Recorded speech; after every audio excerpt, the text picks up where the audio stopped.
días. En primer lugar, mi agradecimiento a los organizadores de este 14º CEPIA por haberme invitado a presentar la ponencia de balances sobre el tema de seguridad alimentaria.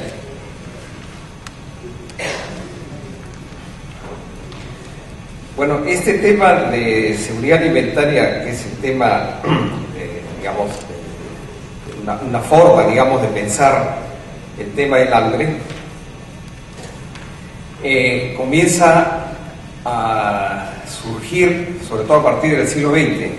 Antes, obviamente, ha habido hambrunas. Las hambrunas son tan antiguas como la historia del hombre, pero recién, en los tiempos modernos, las hambrunas fueron concebidas y comprendidas como procesos que tenían causas que no eran solamente naturales, sino que también se desprendían de decisiones y de situaciones económicas y políticas determinadas. En esta exposición ubico la evolución del concepto de seguridad alimentaria en tres momentos: antes de la década del 70, luego entre el 70 y la década del 90 aproximadamente, y en lo que va del milenio.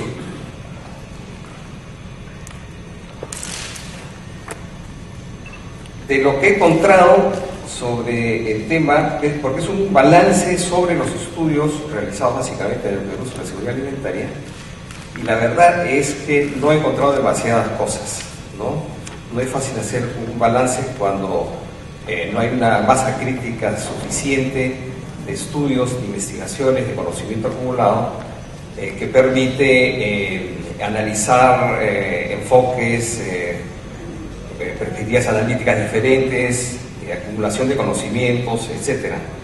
Así que en buena parte creo que el encargo del CEPIA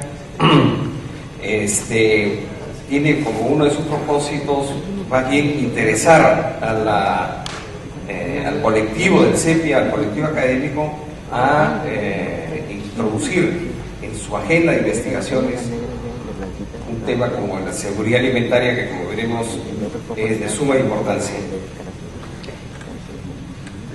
Para situar un poco el tema, cito a un trabajo de Alejandro Shechtman y Manuel Chiriboga, que tratan de comparar la crisis alimentaria que hubo a comienzos de la década del 70 con el periodo de elevación de precios entre 2007 y 2008. En ambos casos, en ambos periodos, hubo serios fenómenos climáticos, hubo alzas sin precedentes de los precios. Los precios del petróleo y de los agroquímicos subieron muchísimos, hubo protestas sociales, pero la crisis de los 70 fue superada. Uno de los factores, digamos, que contribuyó a la superación de esta crisis de escasez de alimentos y preocupación, digamos, de crecimiento de la población, fue la Revolución Verde. Entonces, la pregunta es si qué es lo que puede en esta última periodo de alza de precios, en donde se comienza a instalar una inseguridad sobre cuáles son las perspectivas futuras de la seguridad alimentaria, cuál puede ser el desenlace, cómo resolver estas crisis que luego, a partir del 2010, nuevamente se alza el precio de algunos alimentos, y los organismos internacionales que siguen el tema están viendo que en realidad la tendencia a la elevación de los precios y se puede considerar como una tendencia de mediano y largo plazo. Sobre esto también vendremos, regresaremos más adelante. Bueno, el tema es que en los últimos años, al alza de los precios de los alimentos, se suman otras razones que preocupan. Uno es el tema del cambio climático y la incertidumbre sobre la producción de alimentos, de cómo afectará la producción de alimentos, la elevación del precio del petróleo y otros hidrocarburos, la competencia de los agrocombustibles, o sea, hay una competencia por el uso de las tierras cada vez más hacia agrocombustibles, insumos para agrocombustibles, que van limitando las áreas para la producción de alimentos. La imperfección de los mercados es otro de los temas importantes que interviene en esta situación internacional sobre la inseguridad alimentaria o las incertidumbres alrededor de la seguridad alimentaria, la existencia de los oligopolios, las reacciones proteccionistas de los estados exportadores cuando ocurren situaciones de estrés, el fenómeno relativamente reciente y que está en curso del land grabbing, o sea, del acaparamiento de tierras de estados que compran tierras a otros estados para garantizar para sí su propia seguridad alimentaria o la provisión de biocombustibles, o de corporaciones comprando a estados grandes extensiones de tierras. Y otro factor que vuelve más problemático el tema alimentario es el incremento de la demanda, ¿no? Entre la India y la China, que tiene más o menos el 36% de la población mundial, hay un fuerte crecimiento de la capacidad adquisitiva, se expresa en un mayor consumo de alimentos, pero también en una modificación de los patrones de consumo de alimentos en favor de algunos alimentos que exigen más recursos naturales para ser producidos, y por lo tanto hay un mayor estrés sobre los recursos naturales.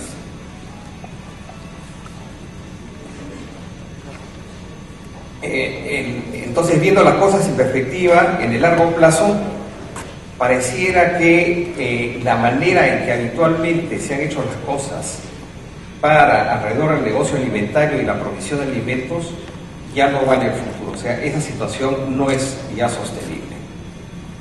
¿Cómo se hará para abastecer de alimentos hacia el 2050, en el que se calcula habrá 9.400 millones de personas? ¿Cómo se hará para alimentar a estas 9.400 millones de personas? Y además a los 1.000 millones de personas que hoy día en el mundo están subalimentadas.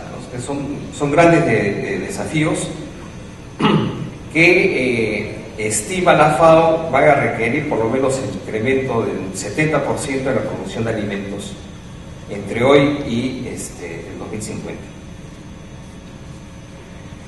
Bueno, luego de esta introducción, me parece útil presentar cómo se ha manifestado el problema de la seguridad alimentaria en el Perú, retrocediendo un poco en el tiempo. Siglo XX, comienzo del siglo XX, fines del siglo XIX y comienzo del siglo XX, Basadre afirma que había un gran problema de seguridad alimentaria en el país, tanto por el lado de la producción como por la falta, digamos, de capacidad adquisitiva de las poblaciones, y que se acompañaba los déficits de la producción por un incremento importante de las importaciones. Y nos informa que en los años previos a la reforma agraria de 1979 había entre el 47 y el 66, pocos años antes de la reforma agraria, había habido una reducción en el consumo de calorías y proteínas. Y recién en el año 98 alcanza el promedio de consumo en el país, en 1998 se alcanza el nivel mínimo de calorías estándar internacionalmente consideradas de 2.400 calorías, ¿no? O sea, el país, digamos, en historia reciente ha sido caracterizado por un problema alimentario. Y la CEPAL, juntando información desde el año 1941, nos informa que entre 1941 y el 2005 murieron cerca de casi 1,5 millones de niños menores de 5 años por problemas asociados a la desnutrición.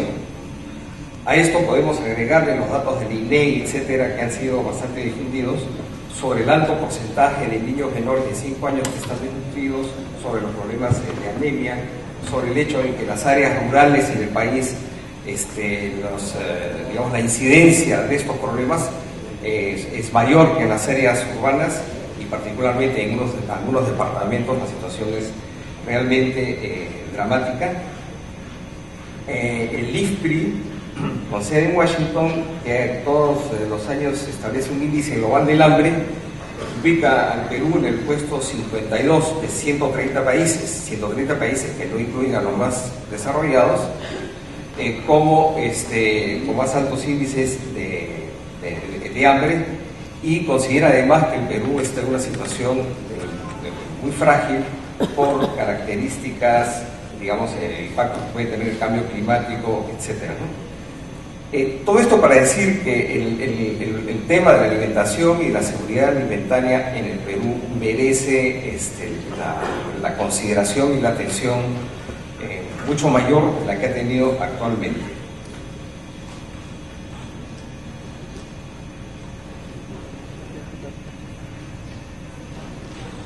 Bueno, mencionaba que una de las preocupaciones que en el siglo XX ya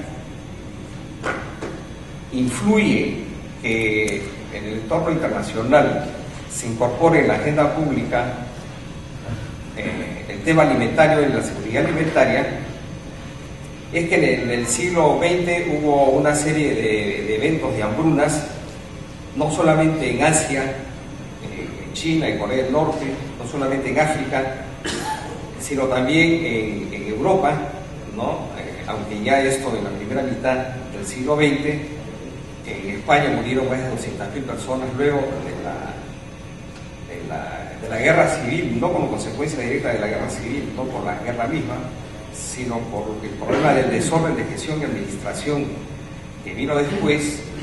En Holanda murieron 30.000 personas de hambre durante la ocupación nazi.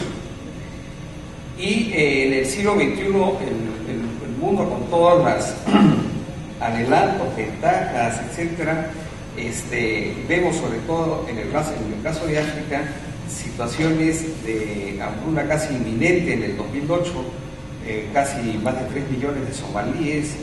Hoy día mismo, en el 2011, se calcula que 4 millones de somalíes están en una situación grave de hambruna, así que como en otros países del África, ¿no? La institucionalización de este debate sobre la seguridad alimentaria en el mundo comienza tempranamente en el siglo XX con un visionario norteamericano, David Lubin, un agricultor fracasado, que sin embargo es de los primeros que concibe que el problema alimenticio y el problema de la agricultura está concatenado, está articulado internacionalmente, y promueve la creación de un Instituto Internacional de Agricultura, que es el primero que internacionaliza el tema de la alimentación y de la agricultura.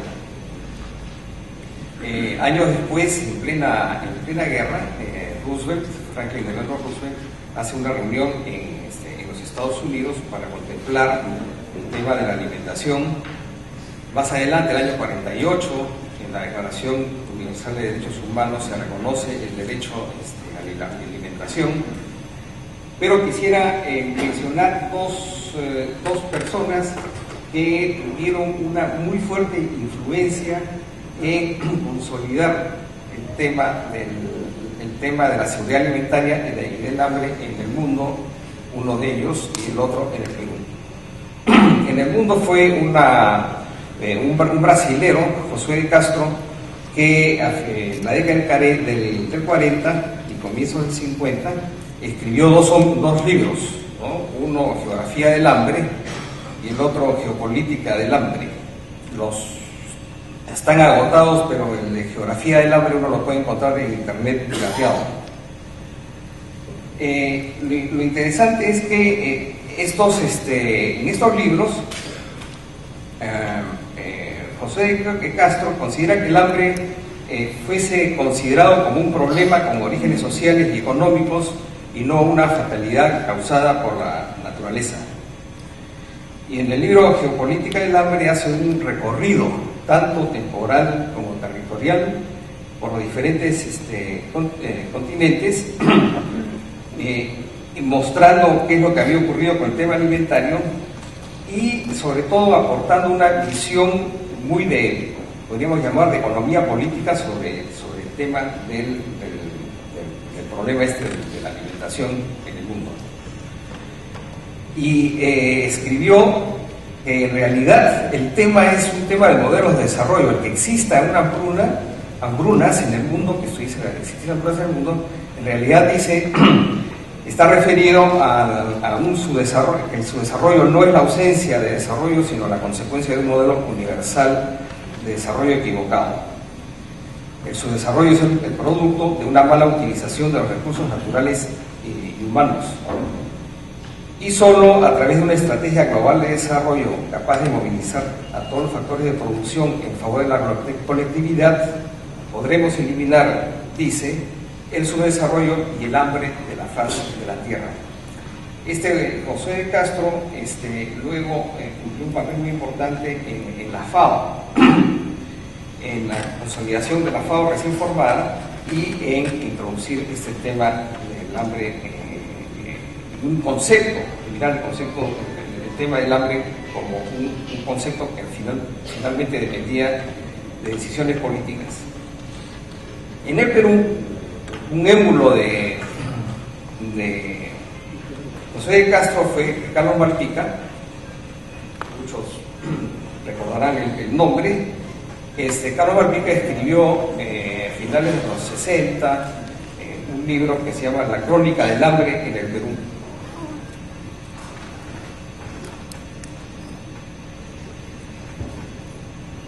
En el que, siguiendo un poco el modelo del libro de José de Castro, hace un recorrido histórico y territorial en el Perú, desde la colonia, cruzando el virreinato y hasta la República, sobre la situación del hambre en nuestro país, y escribe el libro con el propósito de contribuir a crear conciencia sobre la aflictiva situación alimentaria de nuestro pueblo.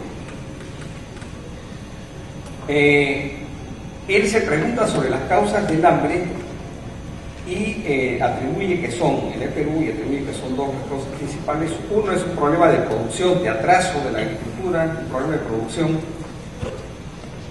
y de problema de relación con tierra, o sea, muy poca tierra por poblador, agravado por el tema de la concentración de la propiedad. Y lo segundo, por un problema de distribución, ¿no? Él subraya, los que reciben menos son los obreros, los pequeños comerciantes, los pongos, los yanaconas y los minifundistas, como aquellos sectores que son los que sufren realmente una situación de inseguridad alimentaria, y por consiguiente, respuesta a este problema de inseguridad en el país debía resolverse por dos lados: reforma agraria, distribución de las tierras, aumento de la producción, y por otro lado, por una más justa repartición de la renta nacional. Y también introduce otros temas de reflexión, como la necesidad de la educación para un buen uso de los alimentos.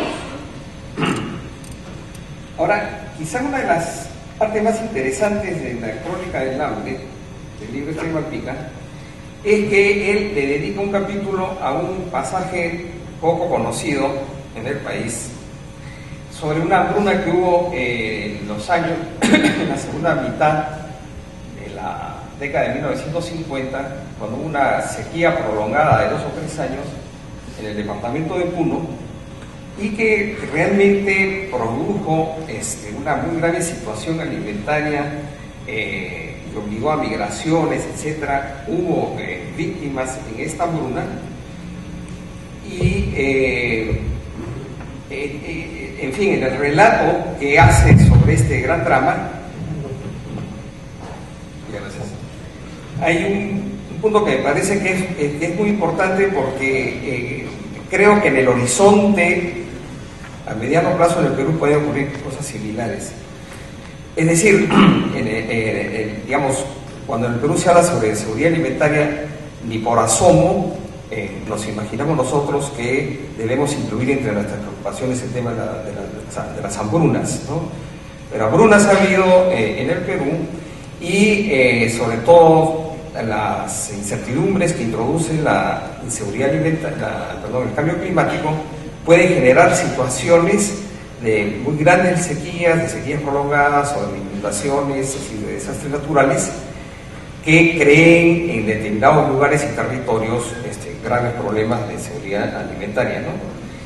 Cuando Malpica revisa, cuando hubo donaciones, ¿no?, para tratar de llevar alimentos en las zonas afectadas por la sequía, Malpica menciona que hubo 3 razones por las cuales estas donaciones no alcanzaron los objetivos para los cuales habían sido dados, ¿no? El primero es una falta de infraestructura de transporte, o sea, no había los caminos y las carreteras suficientes para llevar los alimentos ahí donde se necesitaban. En segundo lugar, no había los almacenes necesarios, no había donde depositar la comida donada. Y en tercer lugar, la corrupción, es decir, parte de esta comida que llegaba era vendida por comerciantes puneños y bolivianos, ¿no? Claro, después de esto se formó una comisión investigadora en la Cámara de Diputados que todavía no ha dado su informe. Pero estos problemas de infraestructura, digamos, lo que hoy día se llama en términos generales gestión del riesgo, ¿no? Deberíamos incorporarnos nosotros como una de las preocupaciones cuando digamos, hablemos, investiguemos sobre el tema de la seguridad alimentaria. Voy a saltarme unas cosas, pero hay cosas muy interesantes muy interesantes, digamos, para incluso la discusión política hoy día, de cómo en diferentes periodos de la historia del siglo XX, durante el primer gobierno de Manuel Prado, que coincide más o menos con la Segunda Guerra Mundial, el gobierno de José Luis Bustamante Rivero, hubo una muy fuerte intervención por parte del Estado para tratar de garantizar la provisión, el aprovisionamiento de alimentos al Perú, incluso estableciendo, digamos, límites para áreas obligatorias para la producción de alimentos para el consumo interno. Intervención en la determinación de los precios, en la compra por el Banco Agrario de alimentos para luego ser distribuidos, etc. Entonces hay durante varios gobiernos, y también lo hubo mucho durante el gobierno del gobierno militar, mucha intervención del Estado en intervenciones que podríamos llamar universales, o sea, que no eran focalizadas, sino intervenciones universales para tratar de mejorar, digamos, la provisión de alimentos y acceso de alimentos. Varios de estas políticas fueron estudiadas por Manuel Lajo en el año 83. Él analiza cuál fue la política alimentaria del gobierno militar, su fuerte intervención en la comercialización, determinación de los precios, etc.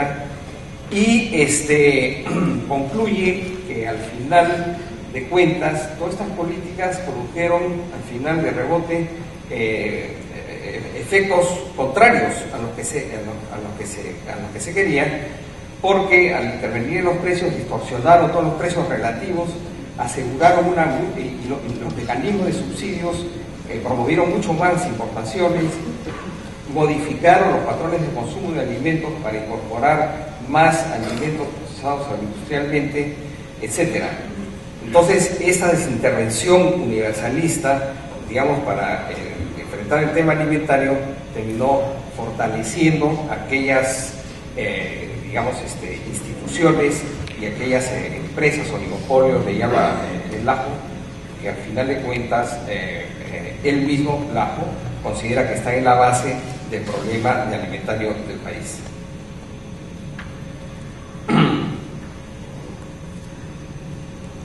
Ahora, a partir de la década del 70 hubo una preocupación, lo mencioné antes, internacional muy grande sobre el crecimiento de la población y el estancamiento de la producción. Hubo un debate sobre la vigencia del neomalthusianismo, ¿no? Hubo, como digo, la Revolución Verde, que alivió sobre todo en zonas de Asia y en otros países, y que se incrementó con estas variedades de alto rendimiento del maíz, del arroz, etcétera. Realmente logró enfrentar situaciones que eran muy críticas, pero es ahí donde la FAO comienza a intervenir ya de manera más decidida en los temas de seguridad alimentaria en el mundo. Hay una muy importante reunión en el año 1974 en el que la preocupación central era el tema del aprovisionamiento de alimentos. De esa manera se está mostrando la inseguridad alimentaria en el mundo. Había pocos alimentos y una población creciente. Entonces, y descuidándose todo el tema del acceso, ¿no? Es decir, del problema de la pobreza, de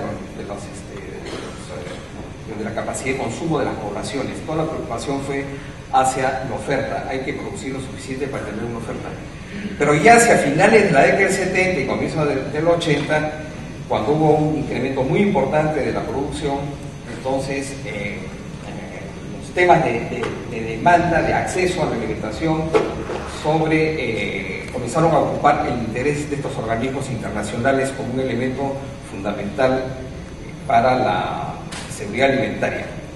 En esos años también Amartya Sen escribe su importante libro Pobreza y Hambrunas, un ensayo sobre el derecho y la privación, en la que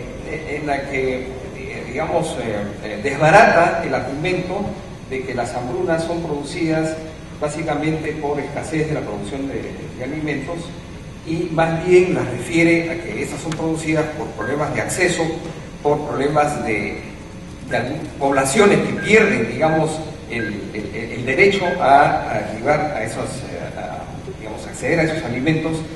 Y en los casos que analiza, algunos en el caso de Bangladesh, el caso de Etiopía, etcétera, él constata cómo incluso había superávit de producción de cereales en algunas regiones, cuando simultáneamente había problemas de acceso por eso, y había muchas víctimas por hambrunas, no simplemente porque no podían acceder a esto. En el África, también a comienzos de los 80, que hubo varias hambrunas, se constató un hecho que aparentemente es paradójico, es que víctimas, personas afectadas por la desnutrición, no se deshacían de sus activos para conseguir alimentos, sino se mantenían en un nivel de sobrevivencia sin deshacerse de sus activos, pensando en los medianos y largos plazos. O sea que la situación sería peor si es que se deshacían de sus activos. Entonces, la intervención de Sen, la revisión de varios de estas situaciones de hambruna, fueron complejizando el concepto de seguridad alimentaria que se estaba gestando en organismos internacionales, hasta que se llega el año 1996, en el que en una reunión en la cual acuden más de 180 países, también convocada por la FAO, se llega a una definición de seguridad alimentaria que veremos más adelante, ¿no? 10 minutos. Bueno, pasamos muy rápido, obviamente.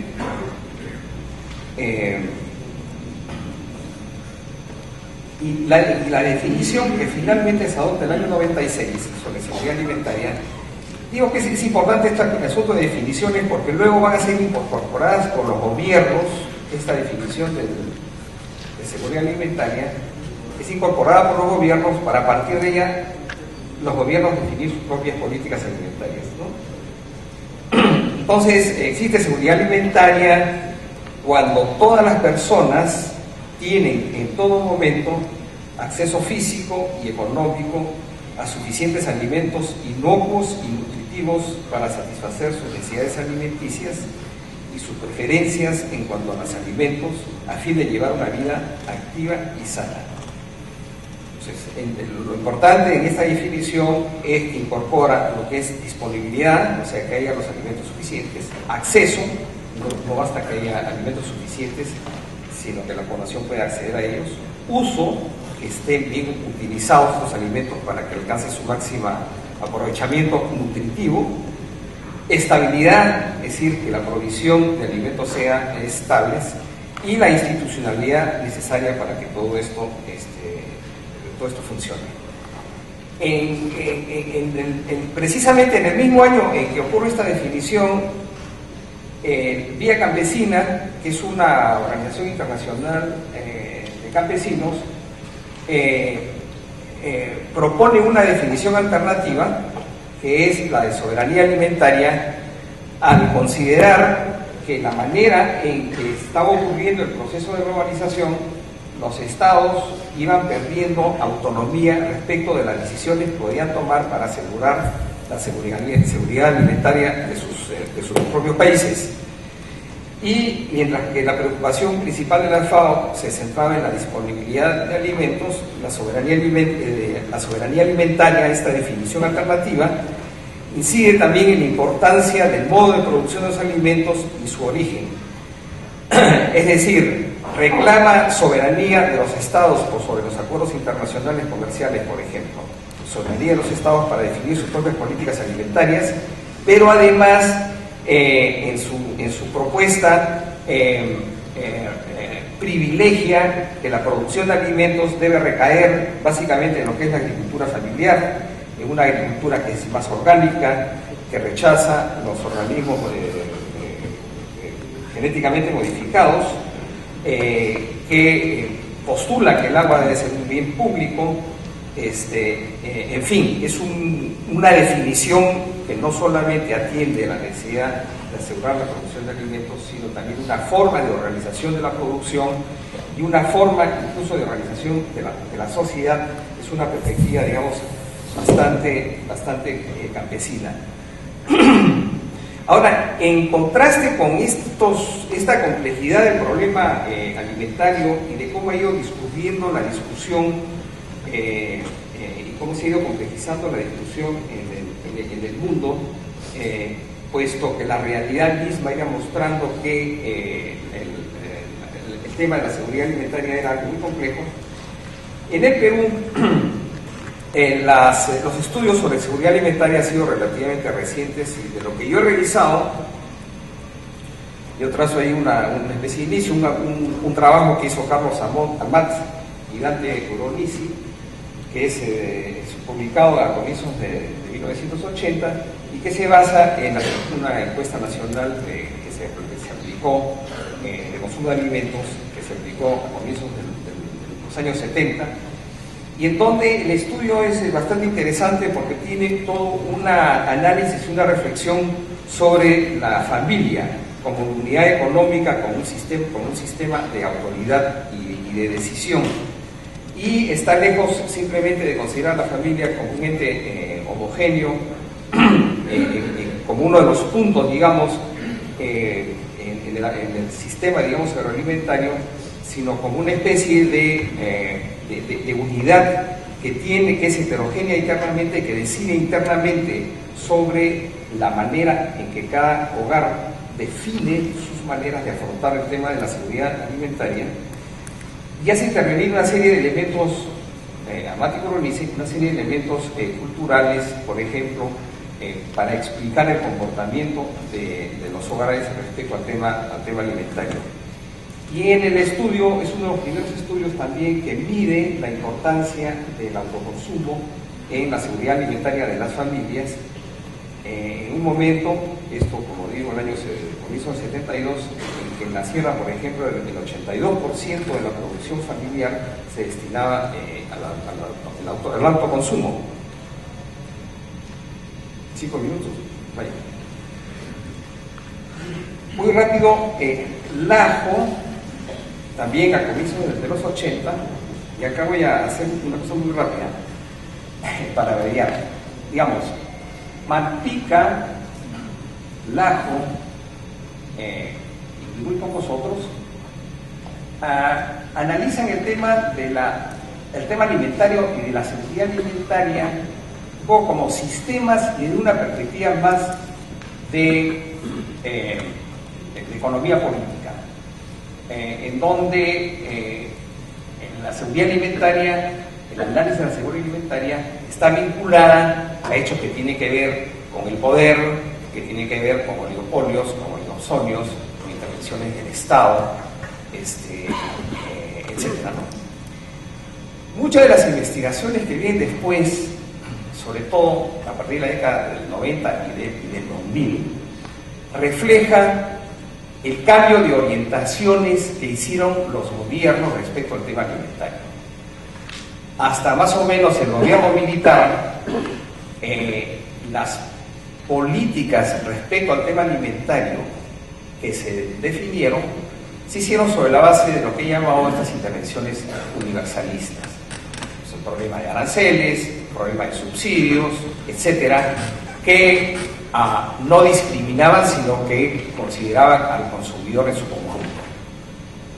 Varios estudios mostraron que este sistema de subsidios no discriminados, sino orientados para el conjunto, al final de cuentas lo que hacían era favorecer a los sectores de ingresos más altos, que son los que podían captar mejor todos estos subsidios. A finales de los 80, ya con Morales Bermúdez, pero también siguiendo una corriente internacional, ¿no? Los programas alimentarios, o sea, la seguridad alimentaria va siendo enfrentada de otra manera, ya no como intervenciones universalistas, sino como intervenciones focalizadas, en la cual el Estado ya no cumple el Estado central ya no toma todas las decisiones de forma centralizada, sino que estas intervenciones focalizadas a las personas que están básicamente afectadas por inseguridad alimentaria, ¿cierto? Sobre la base también de decisiones descentralizadas y sobre la base de toda una ingeniería social, eso se va considerando como la manera adecuada de enfrentar el problema alimentario. De varios de los estudios que se hicieron en la década, sobre todo en la década del 2000, están referidos a ese tipo de intervenciones, a evaluar cuál fue la eficiencia, cuál fue la eficacia. En general son muy críticos de estos programas, en el sentido de que por diversas razones, descoordinación, imprecisión en los objetivos, etcétera, no logran los objetivos propuestos, ¿no? En algunos de estos trabajos que evalúan estos proyectos, casi todos son muy críticos sobre los resultados. En algunos de estos trabajos, sin embargo, hay cosas muy interesantes, porque en lugar de analizar cuáles han sido los impactos de estos programas, lo que analizan es cómo es que se toman las decisiones para hacer estos programas, y entran a hacer un análisis de las burocracias y cómo funciona el Estado, y tratan de dar explicaciones de por qué estos programas están descoordinados.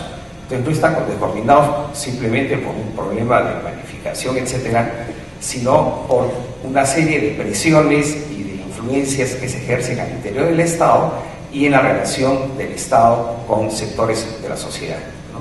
Entonces, sobre esto hace que las dificultades de que se definan y se cumplan los objetivos puestos en el papel están muy interferidos por todas estas relaciones de interés y de competencia que existen al interior mismo del sector público. Diferentes partes del sector público van creando sus propias clientelas en el exterior, en la sociedad, y los objetivos explícitos de estos programas se ven comprometidos por esta otra dinámica, no visible, que es la que operaría realmente. Fernando. Sí. En el texto podrán, claro, ver mayor abundamiento sobre esto. Y yo quiero culminar con dos reflexiones, ¿no? Una es que, viendo el problema alimentario en perspectiva, en donde, y a eso le dedico la parte final del texto escrito que tienen ustedes entre manos, tanto los informes de la FAO como de entidades científicas, digamos, no políticas, ¿no? Llegan a la conclusión, esto mirando escenarios futuros, llegan a la conclusión que el tema alimentario, digamos, está cruzado por múltiples dimensiones: el tema demográfico, el tema de la escasez de tierras, el tema energético, el tema del cambio climático, el tema de las amenazas a la biodiversidad, etcétera, etcétera. O sea, son múltiples dimensiones, y que además se ha convertido en un problema global, en el sentido de que no hay localidad que pueda abstraerse de esta multidimensionalidad y esta multinivel en que está, digamos, el fenómeno de la seguridad alimentaria.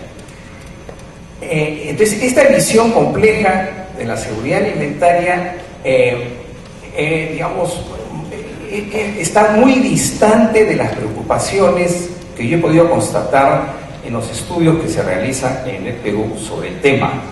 Como repito, fuera de algunos estudios de hace varios años que pretendían dar una visión más de la seguridad alimentaria como parte del problema de la economía, de la política, del problema de las estructuras del país, del problema de los modelos de desarrollo, del problema de las exclusiones, etc. Lo más reciente está más vinculado a preocupaciones, diría yo, más de ingeniería social, ¿no? En el cual no se preguntan sobre cuáles son las causas de los problemas de la inseguridad alimentaria de sectores de la población, sino los esfuerzos están orientados a cómo llegar de la manera más precisa a los que están afectados por inseguridad alimentaria, cómo llegar a ellos, con qué medidas, cómo ser más eficientes, cómo ser más efectivos en eso. Y no hay realmente un debate sobre seguridad alimentaria en toda su complejidad, que se muestra cada vez más urgente por lo que espero haber transmitido, porque en el escenario futuro, en la seguridad alimentaria en toda su complejidad, que incluye los diferentes elementos de producción, de consumo, de uso, todo el problema que tiene que ver con recursos, etcétera, es así como hay que afrontar este tema. La academia debiera, por lo tanto, asumir el tema de la seguridad alimentaria como un tema complejo, ¿no? Y existen múltiples entradas digamos, y oportunidades multidisciplinarias para seguir con estudios sobre el tema de la seguridad alimentaria, y es necesario superar, aunque por lo importante que hayan sido, es necesario superar lo que han sido en los últimos años estudios mucho más precisos, muy centrados en intervenciones muy específicas para aliviar, digamos, problemas puntuales que al final de cuentas, digamos, no terminan dando cuenta no terminan, digamos, de estar en proporción con las necesidades de estudios más ambiciosos y de comprensión, digamos, más completa del fenómeno tan urgente como complejo. Muchas gracias.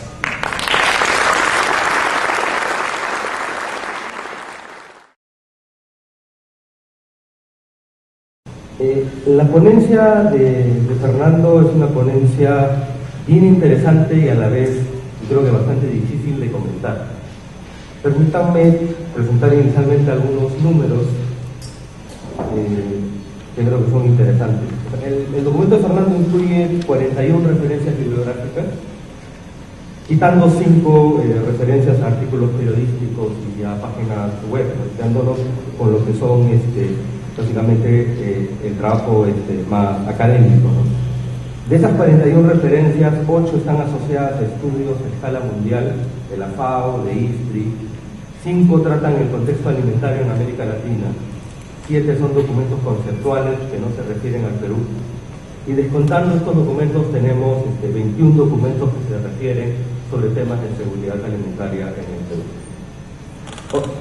Que se refieren al Perú, básicamente, ¿no? Que además hay 3 documentos, trabajo de Basadre sobre historia de la República, el trabajo de Gianfranco Bardella o el trabajo de los Palitor, que hacen referencia más a los contextos de historia económica, por lo cual ahí nos están quedando 18 estudios. De esos 18, 4 se ubican en la década de los 70 o inicios de la década de los 80, el trabajo de Mantica, el de Carlos Amat, y un par de trabajos de recopilación estadística de Manuel Lajo. Fernando solamente ha podido identificar 14 trabajos que han tocado el tema de seguridad alimentaria que se hayan producido en los últimos 15 años. De ellos, 2 son documentos oficiales que presentan un diagnóstico y una propuesta de una estrategia alimentaria. 2 son tabulados de la encuesta de demografía y salud familiar ENDES, y uno es una propuesta metodológica para medir las percepciones de los individuos en torno a la seguridad alimentaria. De los 10 restantes, estos se concentran, como Fernando ha mencionado, a analizar los distintos aspectos de la política de seguridad alimentaria o la ausencia de seguridad alimentaria, o eventualmente la eficacia de los programas alimentarios que el gobierno ha desarrollado en las últimas 2 décadas. Entonces, lo que sorprende en la ponencia es lo limitada de la producción académica, ¿no? Y lo poco que hay, lo poco que parece estar vinculada al mundo rural. Más allá de enfatizar que la pequeña agricultura tiene un rol importante en la promoción de la seguridad alimentaria, no hay un cuerpo de literatura académica que pareciera vincular seguridad alimentaria con el mundo rural. Yo en mi comentario quisiera indicar que, en mi opinión, sí existe un cuerpo importante de estudios que podrían añadirse para contribuir a un mejor entendimiento de las causas de la inseguridad alimentaria y los impactos que la inseguridad alimentaria pueden tener o tienen en el mundo rural del Perú. Antes de pasar revista a alguno de estos referencias, yo diría que el foco de atención y lo interesante del balance bibliográfico de Fernando es que se ha concentrado en lo que yo llamaría la economía política de la seguridad alimentaria, antes que en el efecto que tienen las políticas alimentarias sobre la disponibilidad, el acceso, la utilización permanente de los alimentos en el mundo rural, o las causas por las que los hogares rurales enfrentan problemas de seguridad alimentaria y los mecanismos que usan estos hogares rurales para enfrentar esta vulnerabilidad alimentaria. Entonces, hay toda una área, creo, que podría complementar este trabajo más de la economía política de seguridad alimentaria que Fernando nos presenta. Por ejemplo, en el tema de causas, hay un conjunto de trabajos que vinculan el acceso a recursos limitados, aislamiento geográfico, limitada dotación de activos privados y públicos, sobre la cantidad y calidad de la base de recursos naturales, y cómo esto afecta el acceso a una dieta adecuada y variada. También el entorno mismo de las políticas, cómo pueden afectar la vulnerabilidad alimentaria de determinados sectores. Y por el lado de efectos, uno podría orientar la literatura dependiendo de cuál es la escala relevante. Es la de los individuos al interior del hogar, es la escala del hogar, es la escala de la comunidad o de la escala local, es la escala regional, o en la escala nacional o inclusive en la escala internacional la relevante. Y dependiendo de cada una de estas escalas, uno va a poder encontrar distintos elementos relevantes, ¿no? Uno podría encontrar a escala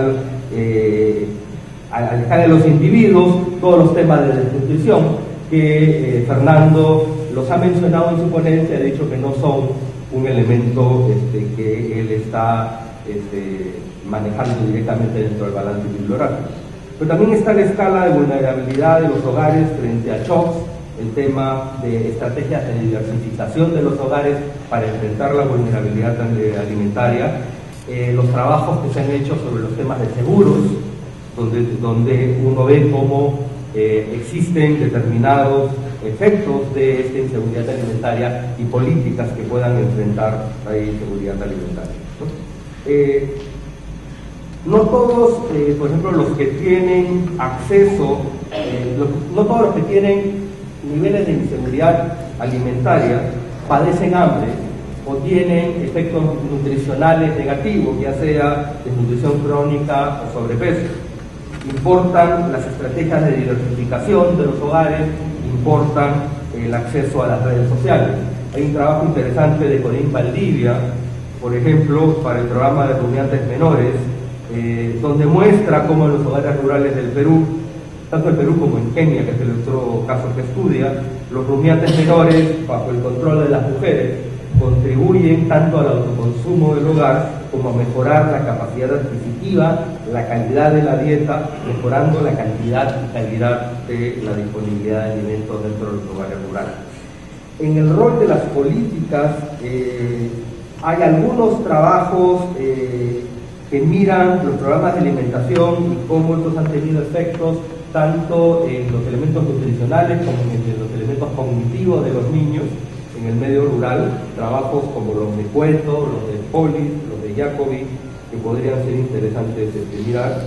Hay trabajos ligados a los temas de educación nutricional y a la adecuación de las canastas alimenticias locales y regionales, como el trabajo de Leonard, que muestra cómo los adultos antes que los niños y los hombres antes que las mujeres, los que están más afectados por el estrés calórico estacional en el mundo rural peruano, o el trabajo de Doberman y Koreman, que muestran que no hay evidencia de discriminación en términos de acceso a alimentos entre niños y niñas en el mundo rural.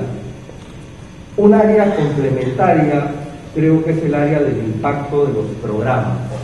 Hay algunos programas que se han analizado sobre su impacto sobre la vulnerabilidad alimentaria.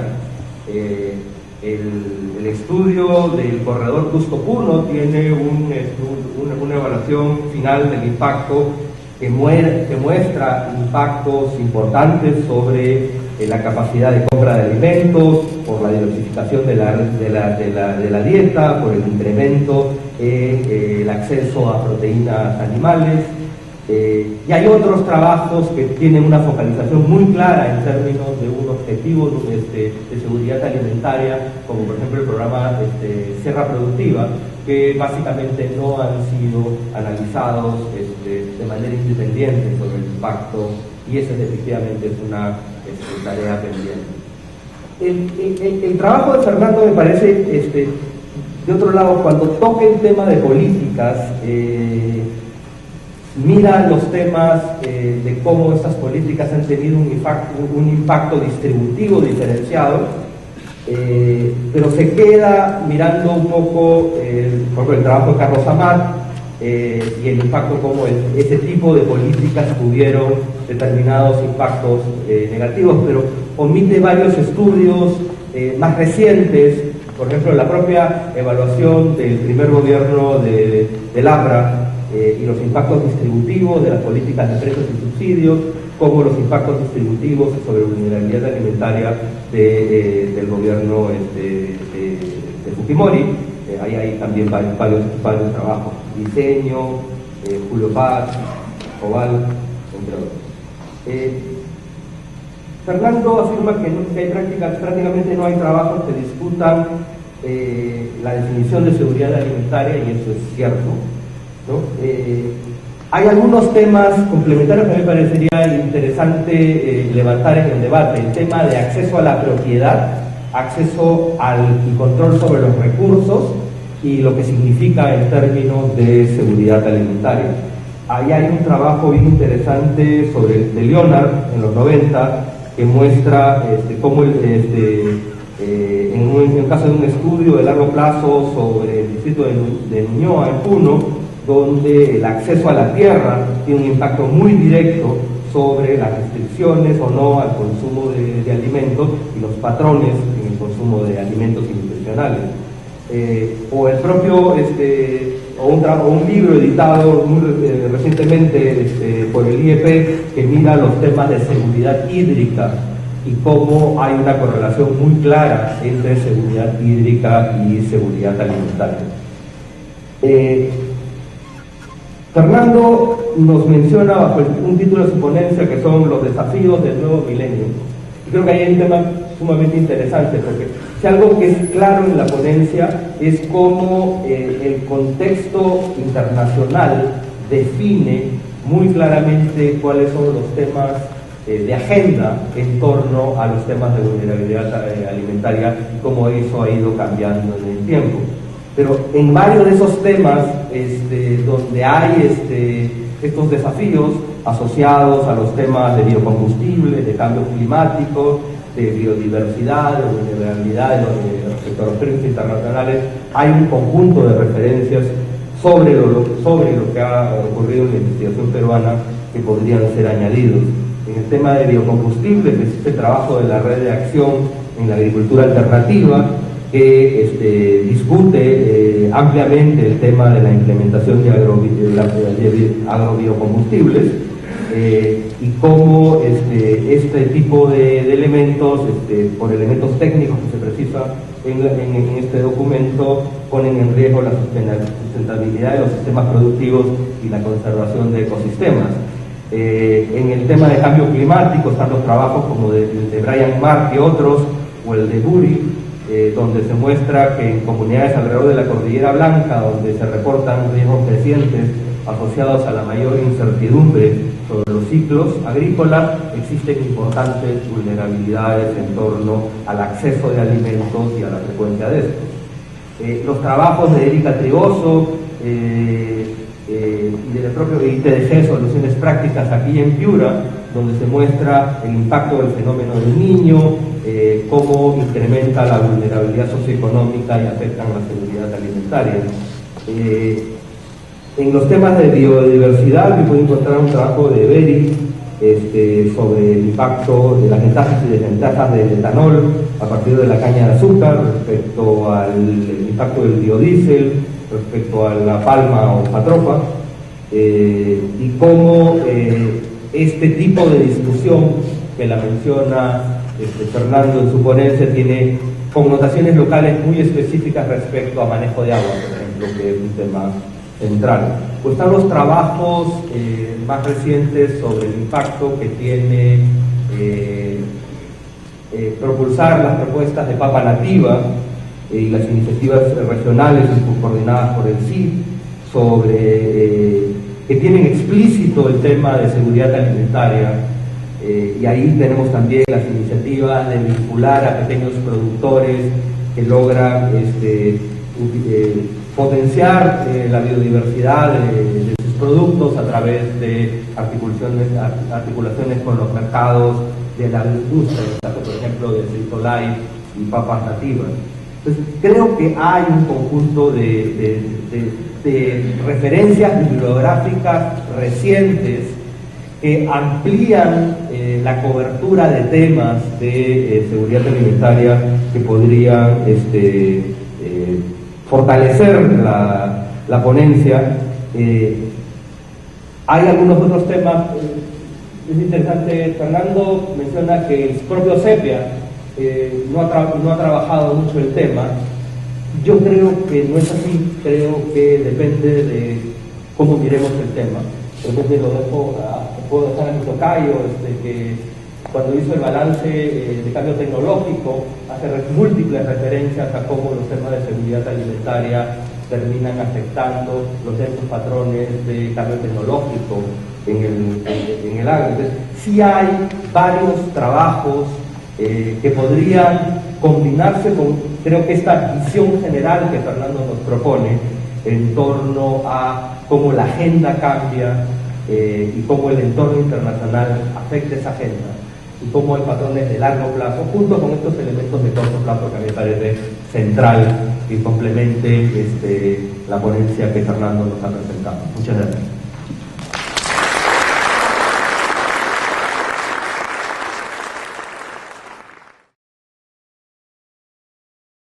Muy buenos días. Quiero primero agradecer la invitación para estar acá. Soy de Castro, que en los 60, cuando era estudiante en la UNI, trajimos a la UNI para presentar su planteamiento, ¿no? Que era el de carencias. Digamos, hay algo para mí previo al de la inseguridad. La inseguridad me parece, disculpen los que no son economistas, la inseguridad me parece la primera derivada.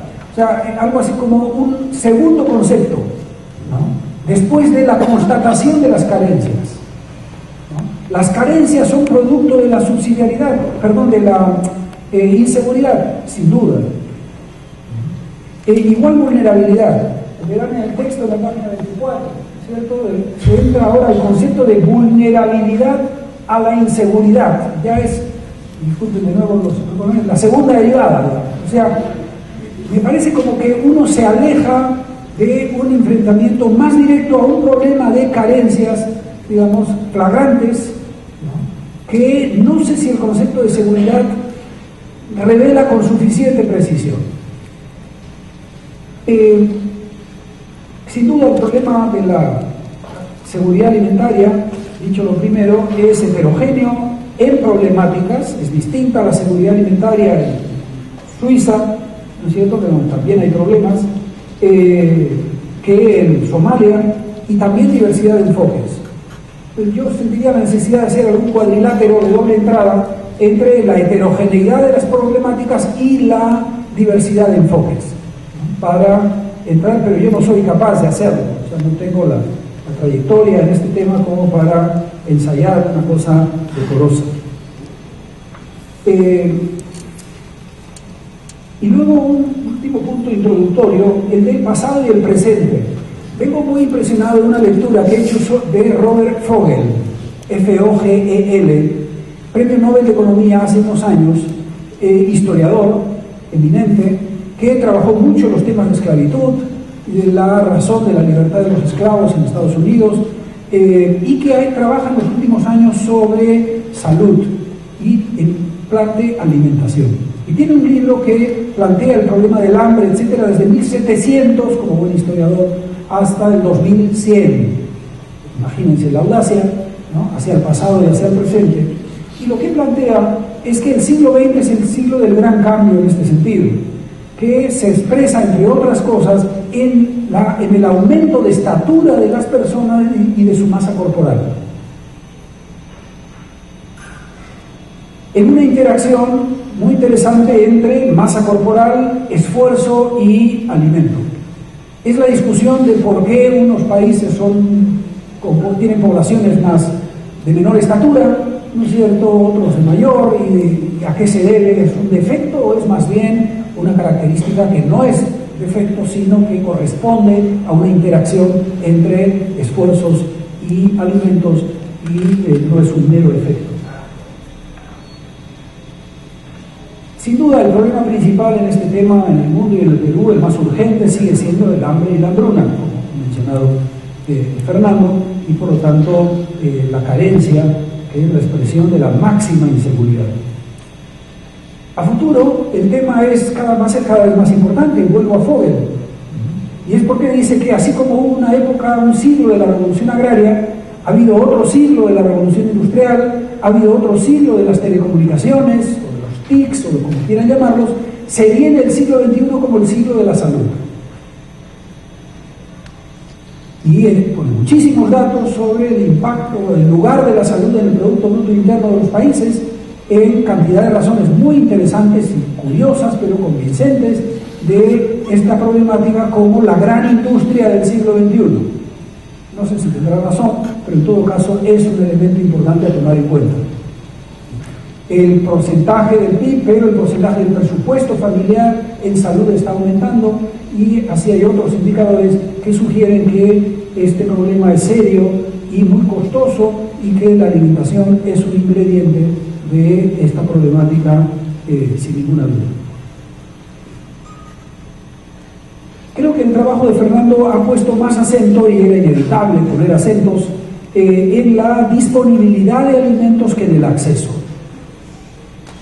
Es cierto que cita a SED y las hambrunas para llamar la atención, que no era un problema de disponibilidad, sino de acceso. que no era un problema de oferta, sino de demanda, en cierto sentido, entre los muertos, millones de muertos por hambrunas. El concepto en el que insiste Sen es en el entitlements. Entitlements está siendo traducido por los españoles en términos terribles, a mi juicio, que es como derechos. Y entonces se mezclan esferas con tradición diversa detrás de un término que me parece que hay que discutirlo más. Titularidad no suena, pero si hemos aceptado empoderamiento, ¿por qué no podríamos inventar titularidad? Para distinguirlo de los derechos humanos y de la tradición, digamos, más de ciudadanía, etcétera, en ese campo.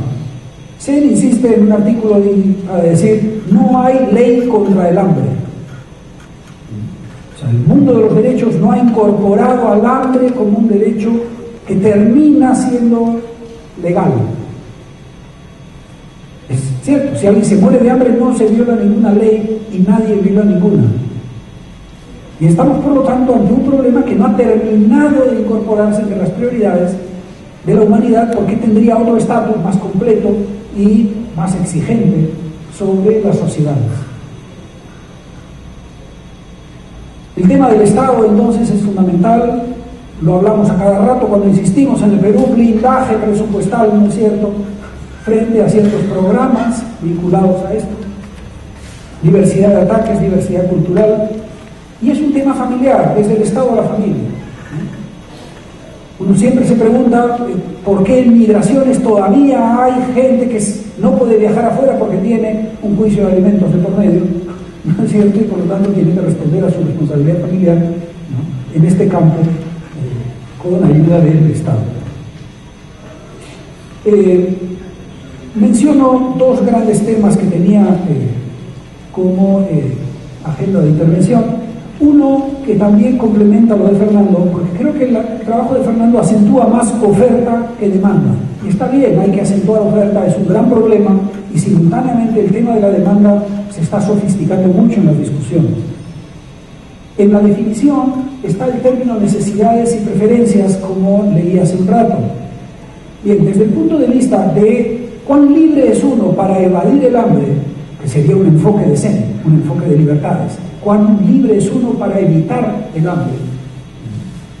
Los conceptos de necesidades, deseos y preferencias son cruciales. Tengo un trabajo sobre el punto no vinculado al hambre, pero que me parece que una tentación es ver la cuestión del hambre como un asunto exclusivamente de necesidad. Y necesidad tiene dos criterios. Tiene un criterio subjetivo, que es cuánto hambre siento y no puedo frenar mi necesidad de comer. Me abalanzaré sobre lo que encuentre, porque el cuerpo me lo pide. Y por otro lado, necesidad tiene que ver con requerimientos biológicos más objetivos, de composición, falta de yodo, falta de componentes que uno no siente hambre de yodo, ¿no es cierto?, pero sí tiene la necesidad de cubrir ese requerimiento si es que para satisfacer esas necesidades. En general, en los extremos de la problemática, casi el problema del hambre se transforma en un problema de volumen. Hay que comer mucho, hay que llenar el estómago. Y claro, ahí ya se entra la discusión sobre la calidad. Y por lo tanto, la calidad es una cuestión que deviene cada vez más en crucial. Necesidad, pero luego voluntad y deseo. Es una categoría intermedia. ¿Qué es la importancia de la canasta de consumo?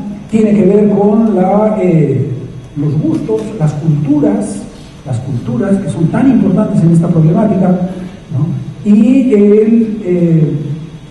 la propaganda, ¿no? La fidelización a ciertos tipos de consumos es una herramienta que a través del marketing se constituye en una creadora de deseos casi en el filo de las necesidades, pero alejada de las preferencias que son ya inclinaciones marginales, como entre el helado de vainilla y el helado de lúcuma, que no es pues el problema fundamental de la alimentación.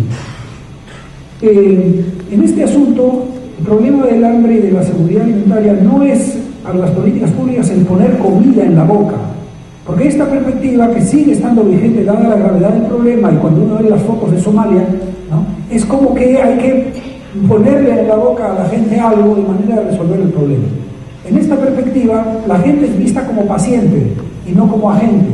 Y sin embargo, en la generalidad de los casos, incluso en hambrunas, las personas siguen siendo agentes, siguen siendo relativamente libres, poco lamentablemente, insuficientemente, pero para satisfacer esta necesidad.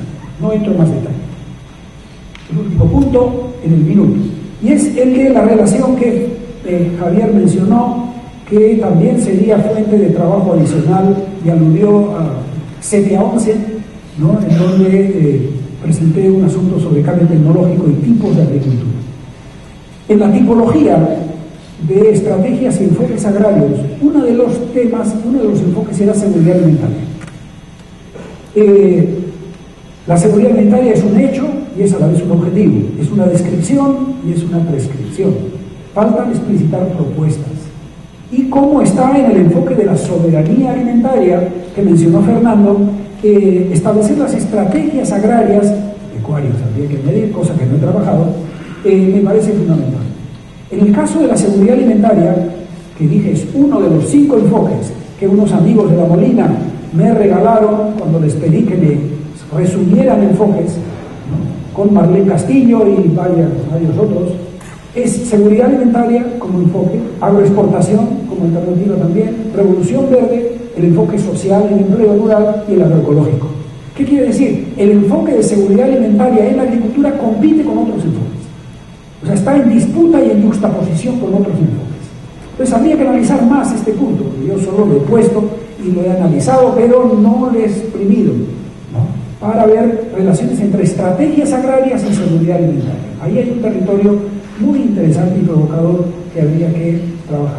La propia de seguridad alimentaria, como todas las demás estrategias, tienen 2 entradas. Hay una dualidad permanente en la manera de enfrentar cada uno de estos enfoques. En el caso de seguridad alimentaria, y con eso acabo, está el asunto del autoconsumo, como se le llama, ¿no es cierto?, la seguridad alimentaria de la propia chacra, cada uno con su alimento en la mayor cantidad, en la mayor proporción posible, y por otro lado está la que prioriza el mercado y la que prioriza la producción comercial.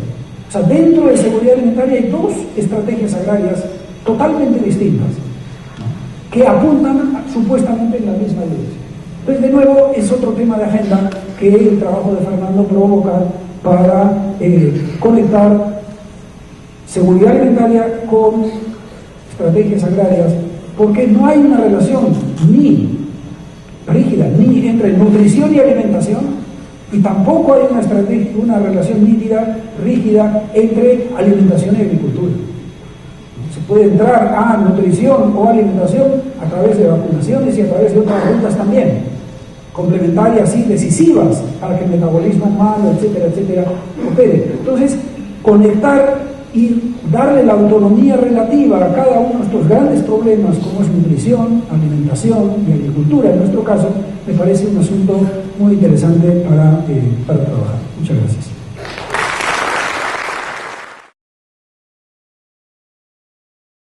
Tenemos programados 20 minutos para preguntas, y subrayo, preguntas, no intervenciones. Yo sé que es necesario y a veces indispensable sustentar la pregunta, pero a veces confundimos la pregunta con una ocasión para hacer una intervención.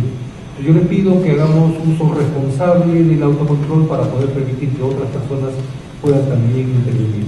Entonces voy a abrir el uso de la palabra a la sala para que puedan hacer algunas preguntas.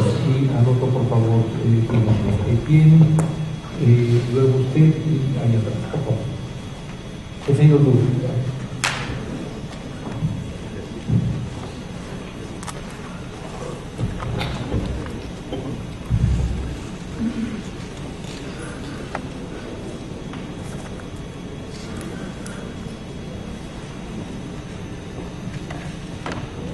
Estendur de la Universidad Nacional Agraria La Molina. Me aúno al saludo que ha hecho Javier a los amigos del aparecido del CEPIA anterior y del CICLA recientemente. y saludo el 50º de la Universidad Nacional de Piura que nos rodea. Una pregunta y dos preguntas. La primera, no has hablado nada, Fernando, del Programa Mundial de Alimentos. ¿Sirve para algo el Programa Mundial de Alimentos o es simplemente mantenernos mendigando alimentos muchas veces foráneos? Y lo otro, cuando yo llegué al Perú, a Chimbote, después del terremoto, soy promoción terremoto de 1970, solo se hacía harina y aceite con la anchoveta. Y cuando pregunté si era comestible, me dijeron sí, los comunistas comen esto. Enviábamos anchoveta comestible, no harina ni aceite, a la Unión Soviética y a los países del este europeo.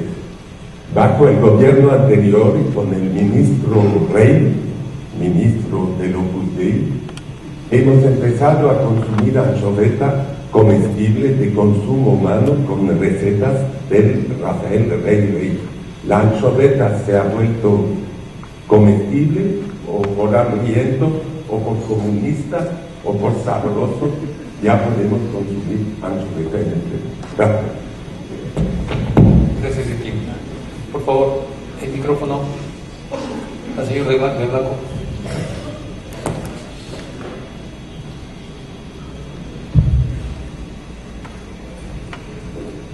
Buenos días, Pierre Lacroix, Agrónomos y Veterinarios Sin Fronteras. Tenía una consulta en relación a las perspectivas que se plantean en las diferentes ponencias. O sea, que se ve que en el contexto... perdón. ¿Sabe qué? Por alguna razón, el sonido llega acá muy mal. Entonces, al dejarlo un poquito el micrófono, quizá vocalizar. ¿Así está bien? Ya. Entonces la consulta era, en el escenario actual de competición del uso de los recursos por alimentos, por energía, de crisis alimentaria y de tendencia al alza de los precios, vemos que los conceptos que se han desarrollado de seguridad alimentaria no dan respuestas suficientes. Algunas de las pistas que se ven es que justamente el concepto más amplio debería ir a esa soberanía alimentaria, mirando las condiciones de acceso a recursos, modelos de producción y consumo, y más allá de la cantidad de alimentos, sabiendo que en el Perú seguramente en los próximos años, con buenos programas bien orientados a la nutrición, podría ser casi nula. Consideramos que ya la seguridad alimentaria ya no sería una problemática, pero la cuestión alimenticia no estaría resuelta. Entonces, la cuestión es, si entendemos muy bien que los sectores empresariales, sectores políticos, ciertos, no tienen ningún interés en que se trate la soberanía alimentaria, ¿cuál es la posición de la Academia de Investigación acá en Perú para trabajar a futuro esos temas que se van generalizando en un sinnúmero de países, no solamente países con tendencias izquierdistas? Gracias. Por favor, el micrófono ahí atrás, alguien levantó la mano. El señor de Celeste. Es una variable que mide hambre, es una variable que mide bienestar nutricional, podría ser, el trabajo de Segarra dice, la variable que resume todo esto podría ser bienestar nutricional, que combina elementos de consumo y también elementos de calidad en el consumo, etc. Entonces hay un reto, me parece ahí importante, de pasar de este concepto un poco abstracto a un aterrizaje que nos ayude a estudiar mejor el tema en la práctica. Y vinculado a este concepto, y ahora que mencionan el tema de seguridad alimentaria, creo que es bastante peligroso caer en la discusión de si es seguridad alimentaria o soberanía alimentaria. Una cosa es el concepto, que se parecen bastante si uno los analiza, y otra cosa es la estrategia de cómo lo vas a hacer. Los países optan por diferentes estrategias. Soberanía pareciera ser más una estrategia que un concepto. Y la otra reflexión que me parece importante en este escenario de discusión es cuál ha sido el impacto de las políticas. Parece que hay un consenso internacional de que las políticas no han sido exitosas para aliviar o resolver el problema de la inseguridad alimentaria a nivel, digamos, global. Todavía sigue habiendo los mismos número de millones de personas con hambre, y a veces se alivia o se baja el número simplemente porque bajó el precio internacional, lo que pasó en el 2008, hubo una reducción del número de personas con hambre porque los precios bajaron y ahora volvieron a subir, y probablemente cuando hagan otra vez el conteo de personas con hambre van a ver las mismas 1.000 millones o más, ¿no? Entonces aquí hay un reto importante. Casi toda la discusión de políticas se refieren a corto plazo, de cómo aliviar el problema del hambre en niños menores de 5 años, en mujeres embarazadas, mayores de edad, y no el problema del hambre como un problema estructural de largo plazo. Y como tercer comentario que se dice muy poco es, a pesar de que estoy de acuerdo que el problema no es de disponibilidad sino de acceso, a largo plazo se está hablando mucho de que hay un problema de rezago en la producción de alimentos a nivel mundial. El crecimiento de los alimentos va a una velocidad mucho más lenta de lo que crece la demanda de alimentos.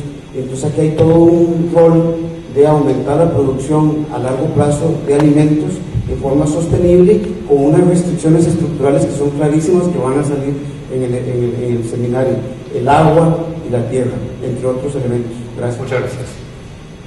Por ahí atrás, por favor, alguien había pedido la palabra, después la señora Roxana Barrantes. No, todavía antes, si no, la señora Roxana Barrantes, por favor. Sí. Dos asuntos, tratando de ser bastante alimentaria, con ella la oferta de nutrientes y la oferta de lo que terminamos comiendo y lo que terminamos demandando, y todos los problemas que ello luego genera. Es un libro bien interesante, se aplica a otra realidad, pero que resulta de problemas de economía política, de la cantidad de jarabe que resulta del maíz que se agrega en toda la industria alimentaria en los Estados Unidos. Si la investigación sobre industrias alimentarias viene de los países del norte, lo que estamos importando en términos tecnológicos es una gran demanda por un alimento que termina siendo muy problemático en términos de obesidad, diabetes, etc., ¿no? Entonces ahí, en la revisión de la ponencia, me gustaría que se agregue esta discusión, este tema, ¿no? El otro asunto es cuando Guinness ha leído la definición de la FAO. Él ha hecho énfasis en el tono de voz en varios conceptos, pero no lo ha hecho en dos de los que tienen que ver con lo primero que he comentado: es el tema de alimentos inocuos y nutritivos, ¿no? Entonces, cuando uno enfatiza el término de seguridad alimentaria alrededor de la carencia, claro, evidentemente uno llega a pobreza, y la línea de pobreza también definida en términos de gasto en alimentos, de cumplimiento de requerimientos nutricionales, y es perfectamente comprensible. Hay una urgencia humana, ¿no? Si no nos alimentamos, morimos. Pero uno no puede dejar de mirar, y es un llamado a mirar, y la pregunta de por qué no estamos mirando suficiente el tema de la carencia de la calidad del alimento, particularmente con industrialización, con aumento de participación de mujeres en mercados de trabajo. Mujeres usualmente hemos tenido la responsabilidad de proveer los alimentos, y ya no tenemos tiempo. Los alimentos que llegan a la mesa son alimentos de menor calidad, porque no necesariamente este rol está siendo suplido por quienes se quedan en el hogar con un costo de oportunidad laboral menor. Y finalmente un comentario chiquito, Laureano, simplemente para salir un poco de la seriedad. Guinness decía que no hay demanda por yodo. Curiosamente, y acá Florencia Zapata, que es nuestra representante con Bebe,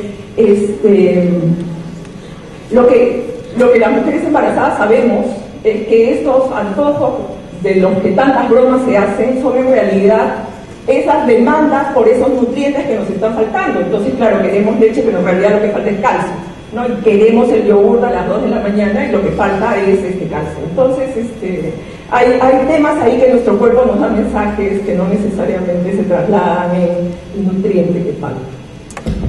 Muchas gracias. Hay intervención ahí atrás. No sé si ya estamos aquí del tiempo. 2 más y cerramos con ustedes. Perdón, si pueden, tenemos un problema que escuchamos muy mal, especialmente con ese micro con esponja. Quería primero felicitar al ponente y a los comentaristas por habernos designado sobre este tema. y preguntar si es verdad que en cada 100 kilos que está comiendo las zonas urbanas de la costa y también de la sierra, solo 2 son de productos andinos, papa, trigo, cebada y algunos menestras. Si esto fuera así, ¿cómo incide en el problema de la seguridad alimentaria? Con un adicional, el intercambio entre campo y ciudad, un intercambio muy desigual, enormemente fuerte. Los campesinos siempre que compran algo de la ciudad pagan el costo de producción, ganancias a los diversos capitales, y cuando venden sus productos casi no ganan nada. Es el intermediario el que gana más siempre. Me gustaría que comentáramos. Que escuchar las respuestas y comentarios del expositor y los comentaristas. Yo le podamos tratar de recuperar algunos minutos. Empezamos con Fernando. Está más cerca el micro. Sobre Marisa, la calidad, sí, creo que habría que seguir conversando, porque creo que estamos cada vez más sensibles a la calidad en el Perú, ¿no? Estoy pensando, por supuesto, en un viejo problema que es la lactosa, ¿no? Con el programa del vaso de leche, y todavía con eso creo que era un indicador en esa dirección. En medicina ahora estamos con el asunto de los genéricos y su calidad, para también ver, a propósito de ello, en anemia estamos cerca de Haití en términos de cifras, cerca de Haití antes del terremoto. Entonces, para decir que ciertos componentes están en una deficiencia muy espectacular en lo que es la manera de alimentarse en el Perú, que sí habría que trabajar con más precisión. Muchísimas gracias. De acústica, de micrófono, en fin. Así que voy a tocar solo algunos puntos. Por ejemplo, Marisa, que está más cerca, lo he escuchado mejor. A ver, yo creo que en este contexto de incertidumbres, que con todas estas proyecciones hacia el futuro, ¿no? También muchos sectores tratan de ocupar esos espacios, ¿no? Uno de ellos es las empresas, digamos, de ingeniería genética y que producen estos organismos genéticamente modificados, ¿no? Sobre el mismo Borlaug, ¿no? El de la Revolución Verde, afirma que así como se dio en las décadas del 60 este gran salto en el aumento de la producción de alimentos, y que contribuyó a la reducción de los grandes riesgos de hambruna, sobre todo en países muy poblados, ¿no? Según él, el nuevo salto equivalente a ese es con estos organismos genéticamente modificados, ¿no? Bueno, ahora, yo he revisado, pero no soy un gran conocedor del tema, pero lo que he revisado yo es a través de internet qué cosa hay sobre la materia.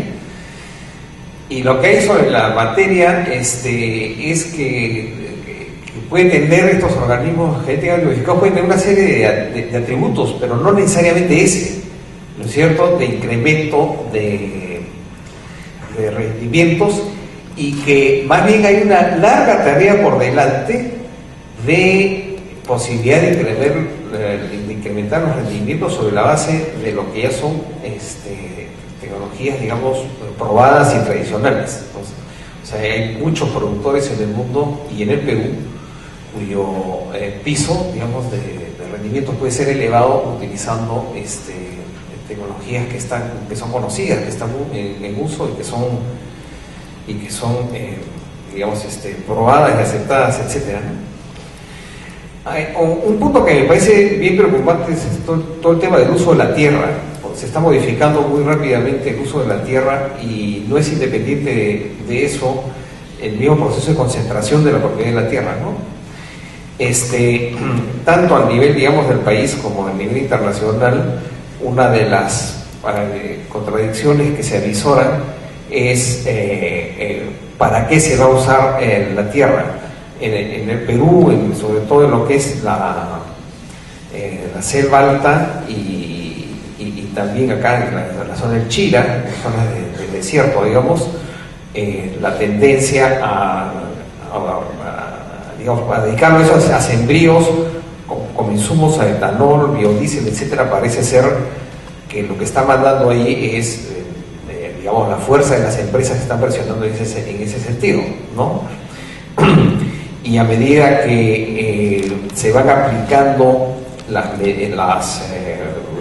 el incremento del porcentaje de estas agrocombustibles mezclados con los de hidrocarburos, entonces la demanda va a ser fenomenal, y como acá lo que lleva la razón es lo que más, digamos, utilidades trae consigo, entonces es esperable, creo yo, que realmente se produzca ahí una competencia. Simplemente estamos haciendo ahí en CEPES una proyección. ¿Cuánto más de tierra se requeriría para el año 2020 y el 2030 si se mantiene la relación importaciones y producción doméstica, en un escenario en el cual se incrementan los rendimientos sobre la base del promedio de los últimos 10 años? ¿Cuántas hectáreas más se necesitarían, ¿no? Y esas hectáreas, ¿de dónde saldrían? En el caso del Perú, ¿de dónde saldrían, no? Si consideramos que en la costa cada 9 hectáreas es producto de una gran obra de irrigación que va a ser destinada a las exportaciones, lo más probable. Si consideramos que en el caso de la sierra, salvo áreas en descanso que puedan ser puestas en producción de manera permanente, las áreas de cultivo ya están cultivadas, ¿no? Hay mucho que hacer en pastos, eso sí, ¿no? Y un poco es que lo que está ocurriendo es que es la selva, ¿no es cierto? Es en la zona de selva donde se está ampliando cada vez más la frontera agrícola, con todos los problemas que sabemos de desastres ecológicos y poca sostenibilidad de eso. Y eso no es una materia de discusión, o sea, el tema, y creo que he querido llamar mucho la atención en la ponencia, es que hay una serie de grandes desafíos y de hechos que están ocurriendo y que no llaman la atención simplemente, y